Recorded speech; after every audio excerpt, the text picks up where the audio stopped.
오늘 우리가 함께 하실 말씀은 우리 마가복음, 계속되는 마가복음 11장 12절로부터 14절 그리고 20절로부터 24절까지 말씀입니다. 우리 한 절씩 교독하도록 하겠습니다. 제가 12절 말씀을 읽겠습니다. 이튿날 저희가 베다니에서 나왔을 때에 예수께서 시장하신지라 멀리서 잎사귀 있는 한 무화과 나무를 보시고 혹 그 나무에 무엇이 있을까 하여 가셨더니 가서 보신즉 잎사귀 외에 아무것도 없더라. 이는 무화과의 때가 아님이라. 예수께서 나무에게 일러 가라사대 이제부터 영원토록 사람이 내게서 열매를 따먹지 못하리라 하시니 제자들이 이를 듣더라. 20절 말씀입니다. 저희가 아침에 지나갈 때에 무화과 나무가 뿌리로부터 마른 것을 보고 베드로가 생각이 나서 여짜오되 라삐어 보소서 저주하신 무화과 나무가 말랐나이다. 예수께서 대답하여 저희에게 이르시되 하나님을 믿으라. 내가 진실로 너희에게 이르노니 누구든지 이 산더러 들리어 바다에 던지우라 하며 그 말하는 것이 이룰 줄 믿고 마음에 의심치 아니하면 그대로 되리라. 그러므로 내가 너희에게 말하노니 무엇이든지 기도하고 구하는 것은 받은 줄로 믿으라. 그리하면 너희에게 그대로 되리라. 아멘. 우리가 성경을 이야기할 때 성경은 믿음의 책이다라고 이렇게 이야기합니다. 많은 사람들이 왜 성경에 창조서부터 나오는 이야기 가운데 공룡 이야기가 없냐 이렇게 물어보는 사람들이 많이 있습니다. 공룡이 멸종됐는데 그 멸종된 공룡의 이야기가 있어야 되지 않겠느냐라고 이렇게 물어봅니다. 하지만 성경은 과학책이 아닙니다. 성경은 그렇다고 해서 역사책도 아닙니다. 성경은 믿음에 관해서 말하고 있는 책이기 때문에 그렇습니다. 요한복음 20장 마지막 절 우리가 말씀 가운데 계속해서 여러 번 반복해서 등장했던 말씀인데 그 20장 마지막 절에 보면 왜 성경을 기록하고 있는가, 성경을 기록한 목적에 대해서 말씀하고 계십니다. 그것은 바로 우리로 하여금 예수님께서 하나님의 아들 그리스도이심을 믿게 하려 함이다 라고 말씀하고 계시고 더불어서 그 이름을 힘입어서 생명을 얻게 하려고 하시는 것이 그 성경을 기록한 목적이다라고 이렇게 말씀해 주시고 계시는 것입니다. 그러니까 성경은 주제가 무엇이냐? 바로 예수 그리스도를 믿는 것, 믿음이 주제이고 그리고 그 이름으로 생명을 얻는 것이 주제다라고 이렇게 말씀할 수 있습니다. 그렇기 때문에 믿음이라고 하는 단어는 성경에서 거의 매 장마다 빠지지 않고 등장하는 그런 말씀인 것입니다. 제가 이제 믿음이란 단어, 믿음을 헬라어로는 피스티스라고 이렇게 얘기하지 않습니까? 요새 웬만하면 이제 우리 교인들이 헬라어 정도 이 피스티스 이 정도는 다 아세요, 그죠? 우리 교인들은 다 아십니다. 그래서 이제 믿음이란 단어를 가지고 이렇게 성경 이렇게 탁 쳤어요. 이렇게 탁 치면 이제 피스티스가 들어간 단어가 이렇게 쫙 성경에 이렇게 나옵니다. 그러면서 이제 그렇지, 마태복음에도 나오지, 그래 마가복음에도 나와, 누가복음에도 나오는구나. 서신서들 보니까 바울의 서신서들 보니까 많이 나와요. 많이 나오고 요한계시록에까지 나오는구나. 이렇게 당연히 나오는 거지라고 하다가 갑자기 제 컴퓨터가 잘못된 줄 알았어요. 왜 그러냐면 믿음이란 단어가 요한복음에 안 나오는 거예요. 예. 여러분들 의외시죠? 예. 또 김채원 목사가 거짓말한다 이렇게 생각하실지도 모르겠어요. 예.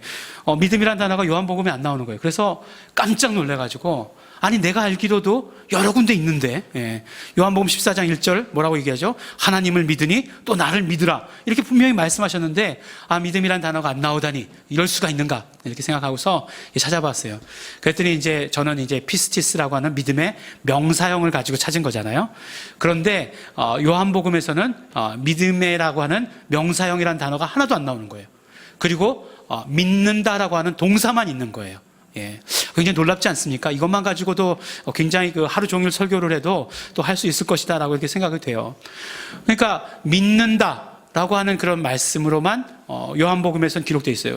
그리고 나서 믿는다라고 하는 단어가 몇 번이나 나오는가 봤더니 정말로 셀 수 없이 매 장마다 믿는다라고 하는 그 단어가 이렇게 계속되어서 나오는 것을 볼 수 있었습니다. 그렇게 믿는다, 믿음이라고 하는 이 단어는요, 성경에 정말 그냥 매번 넘길 때마다, 한 장 한 장 넘길 때마다 나오는 그런 단어인 것을 우리가 볼 수 있는 거죠. 예수님께서 이적을 행하실 때에도 그 이적을 행하신 목적이 무엇이었는가 말씀하실 때 제자들로 하여금, 그리고 그곳에 있는 많은 사람들로 하여금 믿게 하려고 이적을 행하셨다, 이렇게 말씀하시는 것을 우리가 볼 수 있습니다. 또 병자들을 고치실 때 어떻게 하셨습니까? 내 믿음이 너를 고쳤다, 이렇게 말씀하시잖아요. 혹은 너의 믿음대로 될 것이다, 이렇게 말씀하시면서 치료하시는 것도 믿음과 굉장히 밀접한 관련이 있다는 것, 이 말씀이 믿음과 관련이 있는 것을 그렇게 우리에게 말씀해 주신 것입니다. 또 믿음이 좋은 사람에게도 믿음에 대해서 말씀하셨어요. 우리 보면은 나사로를 살리실 때 어떻습니까? 마르다의 믿음을 보면 만약에 예수님께서 여기에 계셨더라고 한다면 분명히 나사로는 죽지 않았을 것이다라고 하는 것. 무슨 믿음입니까? 예수님께서는 반드시 치료하신다라고 하는, 병을 치료하실 수 있는 능력이 있을 것이라고 하는 그런 좋은 믿음을 가지고 있었습니다. 그때 예수님께서 마르다에게 주시고자 하셨던 믿음은 무슨 믿음이었어요? 바로 치료하신다는 믿음이 아니라 예수님께서 부활하신다라고 하는 믿음, 그 부활의 믿음을 가르쳐 주셨다는 거예요. 그러므로 말미암아 마르다의 믿음을 성장시키셨고 마르다의 믿음을 완성시키신 그런 모습을 볼 수 있습니다. 성경은 더 자세하게 구체적으로 이야기하면 예수님께서는 이렇게 믿음이 중요하다라고 우리에게 말씀하시는 것입니다. 우리의 신앙생활에서 있어서 정말로 중요한 것은 그렇기 때문에 믿음이 중요합니다. 이제 우리가 성경을 계속해서 읽다 보면 우리 마가복음을 계속해서 읽어가고 있습니다. 이제 마가복음을 읽다 보니까 이제 예수님의 이적과 표적, 병 고치시는 이야기가, 예수님의 정말 사역의 이야기가 많이 나오다가 바로 베드로의 신앙 고백, 또 신앙 고백이라고 얘기했지만 신앙 고백이라는 것 자체가 한글로 풀면 믿음을 고백한 거잖아요. 믿음을 말한 것이잖아요. 그 신앙 고백이 있은 다음에는 바로 이제 십자가의 길로 아주 급하게 걸어가시는 그런 모습을 보게 됩니다. 마태복음에는 우리가 잘 아는 대로 마태복음 16장에 베드로의 신앙 고백이 나와 있고, 그리고 마가복음에는 8장에 나와 있고, 또 요한복음에는 이와는 베드로가 하진 않았지만 마르다가 요한복음 11장에 신앙 고백을 한 이후서부터 십자가의 길로 이렇게 달려가시는 그런 모습들을 볼 수 있습니다. 근데 그 십자가의 길을 걸어가시면서 제자들에게, 예수님을 따르는 많은 무리들에게, 그리고 또한 우리들에게 강조하시는 말씀이 뭐냐면 바로 믿음에 대한 말씀이라고 하는 것입니다. 믿음에 대해서 굉장히 강조하고 계세요. 우리가 지난주에 바디메오를 고치신 이야기를 들었습니다. 바디메오를 고치신 그 이야기를 들었을 때에 내 믿음대로 될지어다 라고 말씀하시면서 결국 우리가 소경이 눈을 뜨는 것도 정말 그 믿음의 이야기인 것을 우리에게 말씀해 주시는 것입니다. 그러니까 오늘 말씀은 사실 어디서부터 시작해야 되죠? 마가복음 11장 1절부터 시작해야 됩니다. 근데 앞에를 건너뛰었죠. 건너뛰고 이제 12장서부터 이렇게 하게 되었습니다. 근데 11장 1절부터 중간까지는 우리가 이미 했어요. 언제 했느냐? 우리가 고난주간 때, 그리고 더 구체적으로 얘기하면 부활주일 전주일에 종료주일 말씀이 오늘 우리가 본 말씀에 뛰어넘은 말씀이 바로 그 본문 말씀입니다. 그러니까 예수님께서 이제 그 지난주에 그 바디메오를 고치셨을 때가 여리고성이었어요. 그리고 여리고성을 지나신 다음에 예루살렘으로 이제 오신 거죠. 예루살렘으로 들어가십니다. 예루살렘으로 들어가실 때 사람들이 어떻게 했죠? 종려나무 가지를 흔들면서 호산나 주의 이름으로 오시는 이여 라고 하면서 예수님을 막 그냥 반겼습니다. 그 군중들의 그 외침을 통해서 우리는 무엇을 알 수 있었습니까? 바로 예수님이 누구이신지를 아주 확증해 주시는 그런 말씀인 것을 우리가 듣지 않았습니까? 바로 메시아는, 그리스도는 하나님의 이름을 가지고 오시는 분이시다라고 하는 그 외침을 알 수 있었던 것이고, 바로 예수님이 누구신가? 그러므로 예수님께서 하나님의 이름으로 오시는 분, 하나님의 이름을 가지고 오시는 분이라고 하는 것을 알 수 있었던 것이고, 하나님의 이름을 가지고 오시는 그분의 이름 안에는 구원이라는 이름이 들어있었던 것이고 이미 우리와 함께 하신다라고 하는 그 뜻이 들어있었다라고 하는 것을 우리는 군중들의 그 외침을 통해서 볼 수 있었던 것이고, 그리고 성경을 그렇게 기록함으로 말미암아 예수님이 누구이신가 하는 것을 우리에게 가르쳐 주셨다라고 하는 것입니다. 예수님은 누구이십니까? 바로 예수님은 그리스도이십니다. 예수님은 누구이십니까? 예수님은 우리와 함께하는 우리의 구세주가 되시는 분이시고 우리도 그렇게 고백하는 것입니다. 예수님께서 이렇게 예루살렘에 들어가셨습니다. 그런데 오늘 말씀을 보면, 오늘 말씀에서 읽지는 않았지만 이제 예수님께서 그냥 예루살렘에 들어가셨으면 계속 예루살렘에 계셔야 되는데 예루살렘에 계신 게 아니라 예루살렘에서 들락날락 하시는 것을 보게 되는 것입니다. 그 예수님께서 이제 그 예루살렘을 나오셔가지고 어디로 가시냐면 베단이라고 하는 그런 동네로 가십니다. 베단이 많이 들어보셨죠? 베단이, 예루살렘 아주 가까이 있는 베단이. 누구 집이 거기 있었죠? 누구 집이? 우리 집은 아닙니다, 절대로. 베단이라고 하는 곳에 우리가 잘 알아요. 우리 공동체 분들은 굉장히 잘 아는 친숙한 이름 누구죠? 나사로. 나사로의 집이 베다니에 있었습니다. 그럼 나사로의 집이 베다니에 있었으면 당연히 그 누이들 마르다와 마리아의 집, 마리아와 마르다, 그리고 나사로의 집이 있었던 곳이 베다니였습니다. 그러면 예수님께서 저기 친한 사람이 있으니까 예루살렘에 왔다가 계속 들락날락 하셨던 것인가? 이렇게 생각해 볼 수 있죠. 물론 그러실 수도 있습니다. 그러면 예루살렘에 예수님께서 머물 곳이 없었던 건가? 뭐 그런 생각이 들잖아요. 근데 가만히 보면요, 우리가 왜 그런가 하는 것을 그때 당시 이제 상황을 이해하면 금방 이해할 수 있어요. 유대인들은 명절 때만 되면 예루살렘으로 모였습니다. 예루살렘으로 올라왔다라고 이렇게 이야기를 합니다. 그러니까 이 때가, 예수님께서 예루살렘에 들어가신 때가 언제죠? 무슨 절기죠? 유월절이죠. 왜냐하면 예수님께서 이제 십자가에 달리신 것을 뭐라고 얘기합니까? 유월절 어린 양이라고 이렇게 말씀하지 않습니까? 그러니까 이때가 유월절이었어요.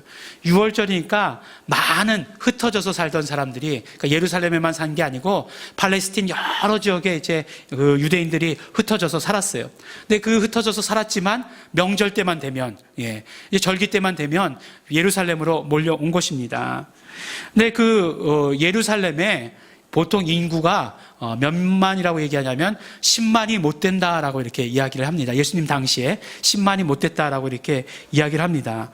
그러면 명절 때 되면, 유월절 때 몇 명이나 되는 사람들이 그곳에 몰려왔을까요? 한 2배 정도요? 많은 사람들이 한 2배 정도 이야기하더라고요. 20만 정도 몰려왔을 것이다. 그래도 가만히 생각해 보세요. 지금 서울이 1000만인데 만약에 서울에 2000만이 있다 그러면 만약 뭐 차도 안 움직이고 사람도 뭐 걸리적거릴 거예요. 근데 그 역사적 기록에 의하면 유월절 때 이제 어린 양을 잡잖아요. 어린 양을 잡습니다. 이제 어린 양을 잡는데 그 잡은 양의 마리수가 나와 있어요. 잡은 양의 마리수가 몇 마리가 되느냐라고 이렇게 나와 있는데 꽤 정확한 숫자가 나와 있습니다. 몇 마리였냐면 바로 25만 6,500마리. 굉장히 정확한 숫자죠. 25만 6,500마리가 유월절 때 잡혔다는 거예요.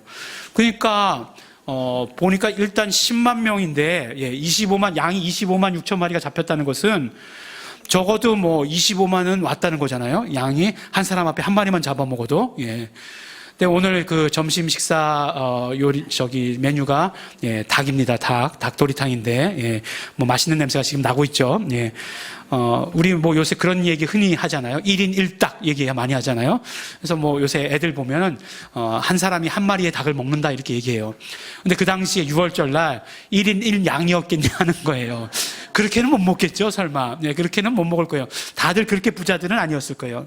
그래서 기록을 찾아보니까 양 한 마리를 가지고 몇 명이 먹는가 봤더니 10명에서 20명 정도가 먹는다는 거예요. 10명에서 20명. 그러면 25만 6,500명 곱하기 10만 해도 얼마입니까? 250만 명이 되는 거예요. 250만 명. 이건 많이 깎아서 부자들은 한 사람이 한 명씩 먹는다 치면 그러면 막 많이 깎아도 한 200만 명이 된다라고 이렇게 나올 수 있는 건 아니겠습니까? 예. 뭐 이게 현실적으로 불가능하다라고 얘기해도 보면 사실 요새 그 무슨 뭐죠? 그 뭐 사우디아라비아의 메카가 있잖아요. 그것에 성지순례가 가가지고 뭐 요새 뭐 성지순례 할 때마다 그 사람들 막 몇 명씩 막 몇백 명씩 압사당해서 죽고 그러잖아요. 근데 그때 모이는 숫자를 보면 뭐 몇백만 명이 모이더라고요.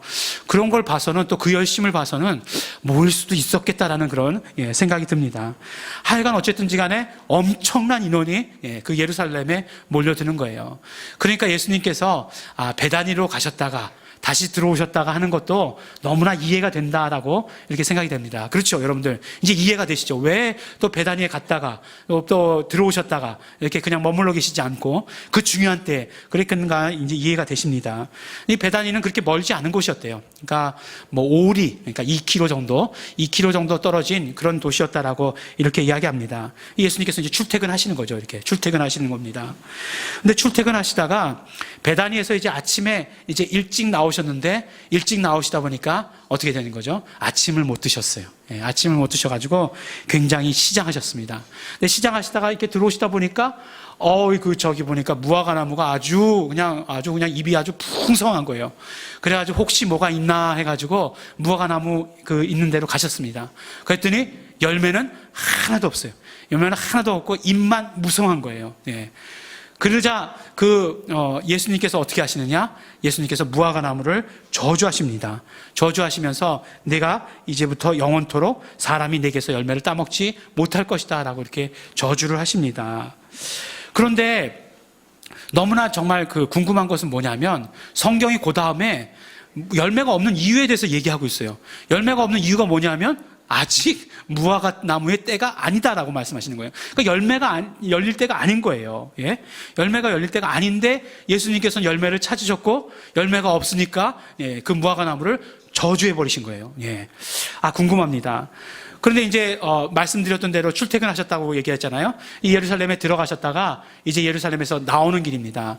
아침에 시장하셨던지 어쨌든지 간에 그날 가셔서 예루살렘에 들어가서 하셨는 일이 뭔지 아십니까? 성전을 뒤집어 엎으신 거예요. 성전을 다 뒤집어 엎으셨습니다. 그곳에서 장사하는 사람 다 내쫓고 막 그냥 막 노끈으로 채찍을 만드셔서 막 그냥 다 치셨다 막 이렇게까지 이야기하고 있어요. 근데 이제 베다니로 다시 밤이 되어가지고 베다니로 이제 주무시러 가시려고 제자들과 나오다 보니까 그 무화과 나무가 어떻게 됐냐면 뿌리부터 말랐다라고 이렇게 이야기하고 있습니다. 그래서 베드로가 이것을 보고서 예수님께 이 상황을 그대로 보고했습니다. 예수님께서 아침에 저주하신 그 무화과 나무가 아주 뿌리서부터 아주 말라버렸습니다. 그러니까 예수님께서 뭐라고 얘기하시냐면 예수님께서 하나님을 믿으라 라고 이렇게 말씀하세요. 그리고 뭐라고 말씀하시냐면 이 산더러 들리어 바다에 던지우라 하면서 마음에 믿고 의심치 아니하면 그대로 될 것이다. 그리고 한 말씀 더 가르쳐 주시는데 무엇이든지 기도하고 구하는 것은 받은 줄로 믿으라. 그리하면 너희에게 그대로 되리라 라고 이렇게 말씀하시는 것이에요. 물론 그 뒤에 말씀 되게 좋은 말씀이죠. 하나님을 믿으라부터 시작해서 좋은 말씀인데 근데 너무나 이해가 안 가는 거예요. 베드로가 무화과 나무의 상태에 대해서 예수님께 말씀을 드렸습니다.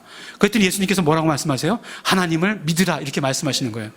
이게 뭡니까? 근데 여러분들 왜 베드로가 예수님께 보고를 그렇게 했겠어요? 베드로가 우리 마음이랑 똑같은 마음이 있기 때문에 그런 거예요. 아니 왜 꼭 무화과 나무를 말라 죽여야 했습니까, 예수님? 그렇게 이야기한 거죠. 근데 만약에 예수님께서 시장하셨는데 열매가 없었기 때문이다 라고 이렇게 이야기한다고 한다면 그래서 이 말씀의 어떤 그 메시지는 예수님께서 열매를 원하실 때 우리는 열매를 맺어야 된다 이렇게 이야기한다라고 한다면 그 다음 성경 말씀이 너무 무색하다는 거예요. 그 다음 성경 말씀이 아직 무화과 나무의 때가 되지 않았다라고 얘기하시는 그 말씀이 너무나 무색하다라고 하는 것입니다. 그러면 예수님께서 괜히 배가 고프셔서 그러셨나? 제가 그런 거 잘 몰랐었는데 이렇게 사람들을 이제 만나다 보니까 배가 고프면 화를 내시는 분이 계시더라고요. 저는 몰랐어요. 저는 아무리 배가 고파도 화가 나진 않아요. 그냥 배가 고픈 거지. 근데 배가 고프면 괜히 화를 내시는 분이 계시더라고요.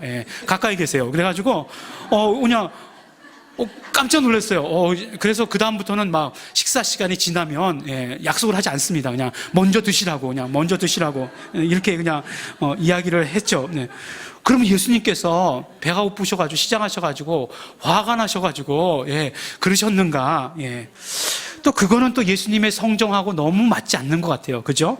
예수님의 성정하고 너무 맞지 않는 것 같은 그런 것들이 생각이 됩니다. 그러면 무화과 나무를 저주하신 그 이유에 대해서 베드로가 사실 그 이유를 물어보신 거잖아요. 그러면 물어봤을 때 예수님께서 대답하신 것이 무화과 나무를 저주한 그런 이유가 돼야 되지 않겠습니까? 그런데 무화과 나무가 말랐습니다 라고 얘기하니까 예수님께서는 하나님을 믿으라 라고 이렇게 말씀을 하시는 거예요. 이게 뭐 예수님 동문서답은 어제 오늘 일이 아니지만 도저히 이해할 수 없는 그런 말씀이라는 것입니다. 그래서 무화과 나무의 이 이야기에 대해서 뭐라고 얘기하는가 하면 성경의 난제다라고 이렇게 이야기를 합니다. 그렇죠. 이 이야기를 하다 보면 무화과 나무를 저주했다라고 하는 이야기가 예수님의 성품과는 너무나 맞지 않기 때문에 그래요. 저도 그래서 이 이야기를 읽을 때마다, 성경에서 이야기를 읽을 때마다 그냥 넘어갔습니다. 마음에 너무나 불편함이 남아 있었기 때문에 그래요. 아무리 하찮아 보이는 미물한테도 예수님 그럴 분이 아니신데 라고 하는 그런 어떤 나의 믿음이 있었기 때문에 그 부분들을 보면은 그냥 슬쩍 넘어가는 그런 모습이었습니다. 근데 사실 예전에는 정말 그랬어요. 예전에 무화과 나무 한 그루를 가지고 그렇게 막 다루실 분이 아니신데라고 하는 그런 마음이 강했습니다. 근데 조금 이제는 성인이 된 그런 어떤 시야로서 바라보니까 예수님께서 하신 일들이 조금씩은 이해가 되기 시작했습니다. 만약에 무화과 나무가 나는 정말 너무나 귀한 것으로 여기고 있는데 그 무화과 나무보다 훨씬 더 귀중한 값으로 매길 수 없는 그런 메시지를 주시기 위해서 그 나무 한 그루를 마르게 하셨다라고 한다면 그것은 굉장히 의미 있는 일이 아니겠는가라고 하는 그런 생각이 들기 시작한 것입니다. 실제로 보면 예수님께서 군대 귀신 들린 자를 내쫓아 주실 때 어떻게 하셨습니까? 그 귀신들이 돼지떼에게로 들어가게 해달라고 하니까 돼지떼에게로 들어가는 것을 허락하셨어요. 그때 돼지떼가 몇 마리였냐면 2,000마리였습니다. 2,000마리. 지금 돼지 농장에 가봐도 2,000마리를 한꺼번에 키우는 돼지 농장은 그리 흔하지 않을 거예요. 뭐 큰 기업형 공장이 아니면 그렇게 할 수 없을 것입니다. 그러니까 어떻게 됩니까? 사람들은 그 돼지값이 얼마냐에 대한 관심이 컸어요. 그래서 예수님을 어떻게 합니까? 예수님을 이 마을에서 나가주십시오라고 이렇게 얘기하는 거예요. 아무도 정말 그 귀신 들렸던 자가 온전하게 되는 데에 대해서 관심이 없었던 것이에요. 오직 그 돼지값에만 관심이 있었다라고 한다는 것입니다. 그렇다면 예수님께서 이제 마지막 일주일이에요. 그 바쁘신 마지막 일주일의 여정 가운데에서 이런 일을 하셨다는 것, 그리고 성경이 이 말씀을 비중 있게 다루고 있다라고 한다는 것은, 그것은 그 주시는 메시지가 단순히 예수님의 짜증이다 라고 하는 것은 넘는 것을 우리에게 말씀해 주시는 것입니다. 예수님께서 왜 이렇게 행동하셨는가? 이것을 통해서 우리에게 주시고자 하시는 그런 메시지는 무엇인가 하는 것, 우리에게 큰 어떤 그런 믿음의 메시지를 주시고 계시는 것을 우리는 발견할 수 있습니다. 어디서 발견할 수 있을까요?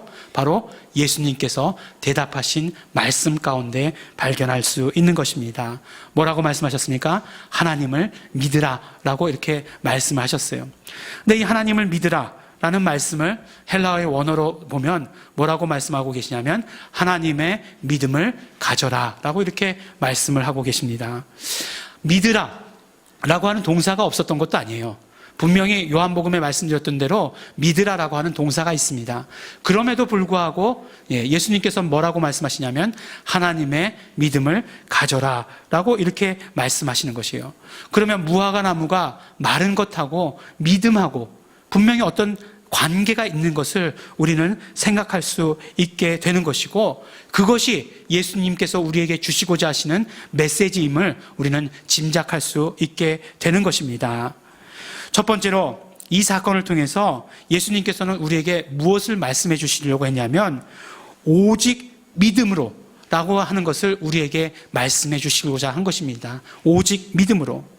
우리가 구원을 얻는 것은 오직 믿음을 통해서라고 말씀하시는 것이에요.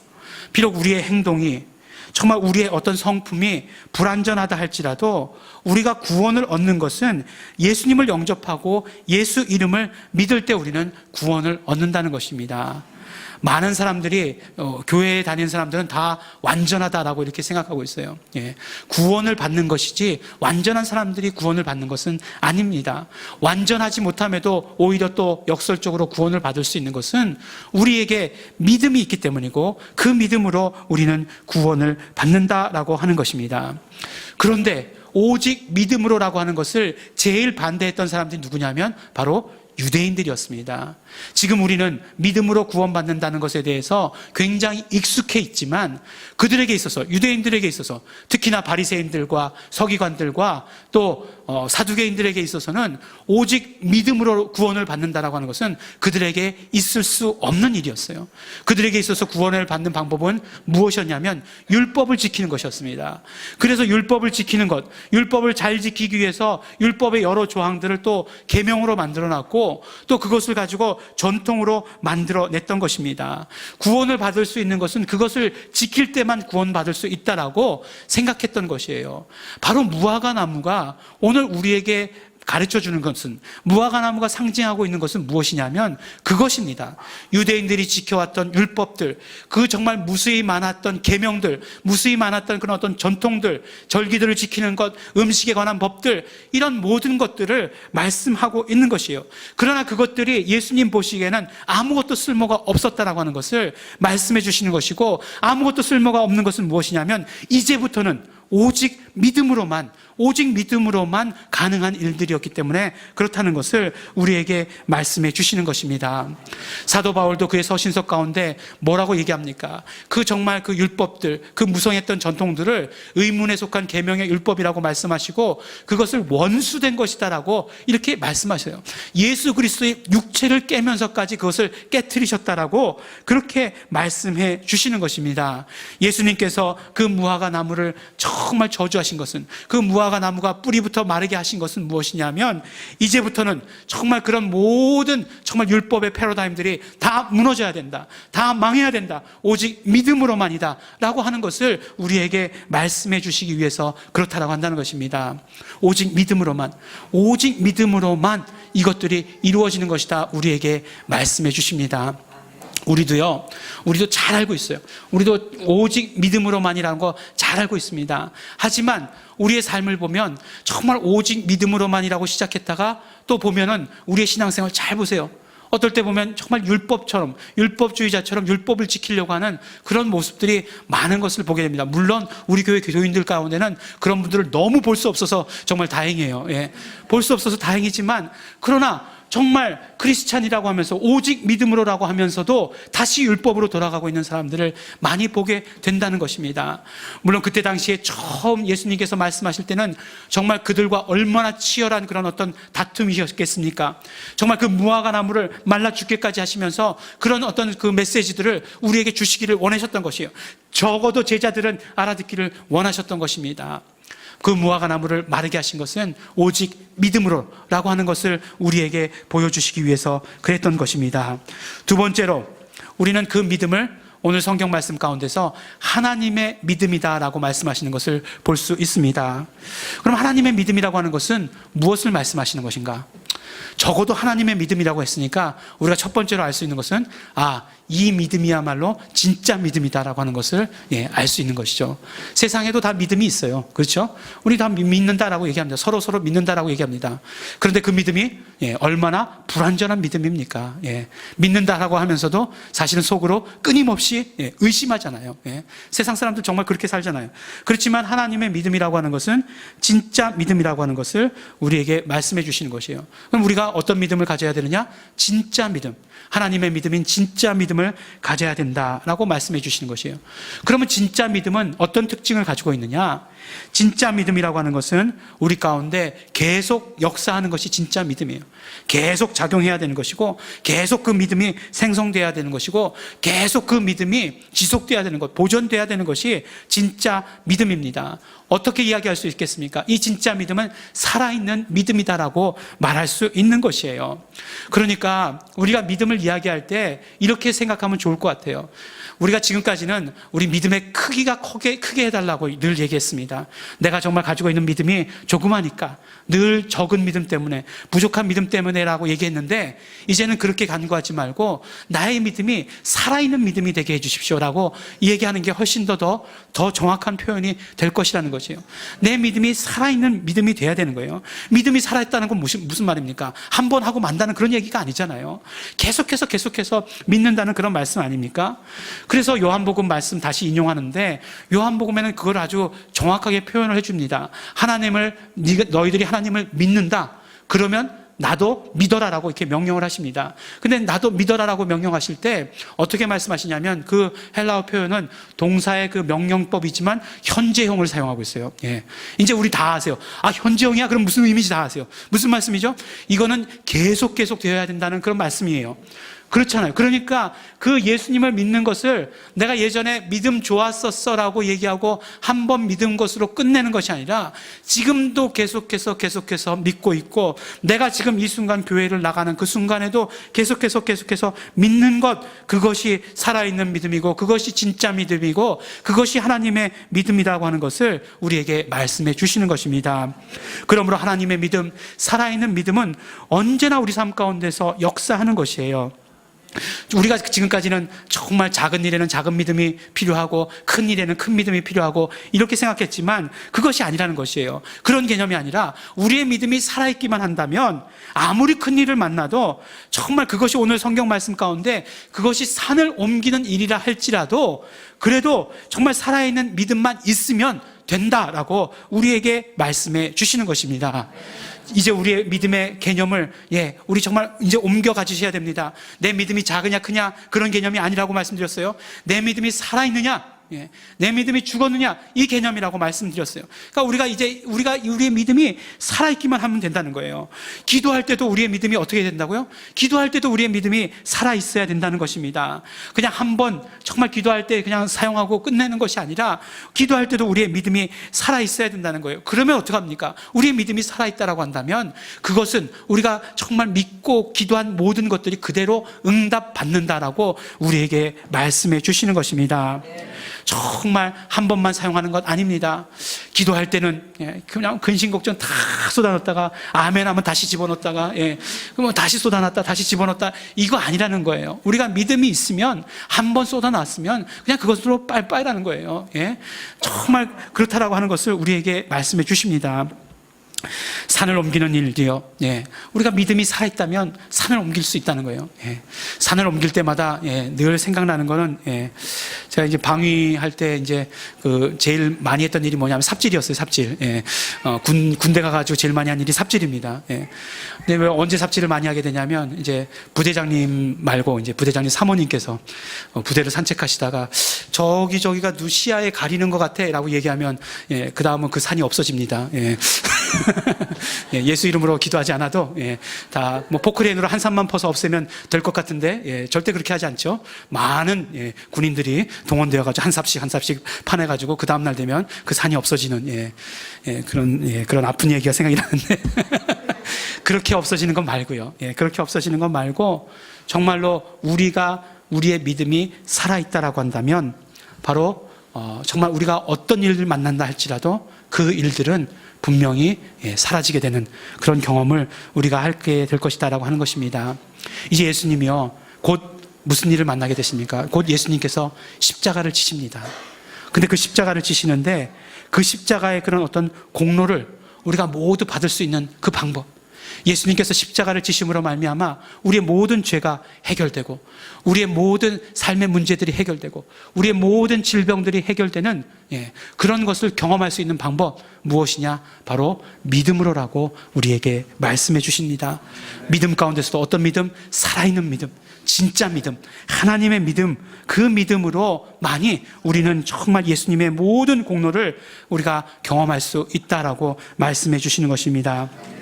내 신념 아닙니다. 오직 하나님의 믿음. 우리가 예수님을 영접한 후에 성령님을 통해서 갖게 되는 그 믿음, 정말 성령님께서 주시는 은혜로 말미암아 갖게 되는 그 믿음, 살아있는 믿음, 그 믿음을 우리가 가져야 된다라고 말씀해 주시고, 예수님께서는 지금 우리에게 그것을 명령으로 말씀해 주시는 것입니다. 사랑하는 예일중앙교회 성도 여러분, 예수님께서 오늘 우리에게 말씀하십니다. 오히려 명령하셨습니다. 오직 믿음으로만, 오직 예수 이름을 믿음으로만 우리는 구원 얻고 영생 얻는 것입니다. 그 믿음은 우리로부터 시작된 그런 믿음이 아닙니다. 하나님의 믿음입니다. 하나님의 믿음은 살아있는 믿음이요 진짜 믿음인 것입니다. 그 믿음을 가지고 살라고 우리에게 말씀해 주시는 것입니다. 그러므로 살아 역사하시는 그 하나님의 믿음을 가지고 삶으로 말미암아 구원 영생 얻고, 또 우리의 삶 가운데서 언제나 승리하시는 우리 성도 여러분들이 되시기를 예수 이름으로 축원합니다. 우리 함께 기도하시겠습니다. 이 시간에 기도하실 때에 우리가 정말 우리에게 믿음 주셔서 예수 그리스도를 나의 구주로 고백한 그 첫 믿음을 우리에게 허락하여 주시어서 우리가 구원 얻고 영생 얻게 하여 주신 것 너무나 감사하고 감사드립니다. 오늘 내가 정말 참 믿음을 가질 수 있도록 되기를 원합니다. 진짜 믿음을 가질 수 있도록 되기를 원합니다. 하나님의 믿음, 살아있는 그 믿음을 갖게 하여 주시옵소서. 그 살아있는 믿음을 가지고 살아가게 하여 주시옵소서. 삶에서 내가 그러므로 어떤 일을 만난다 할지라도 믿음으로 이기게 하여 주시옵소서. 믿음으로 기도 응답받게 하여 주시옵소서. 우리 다 같이 통성으로 기도하겠습니다.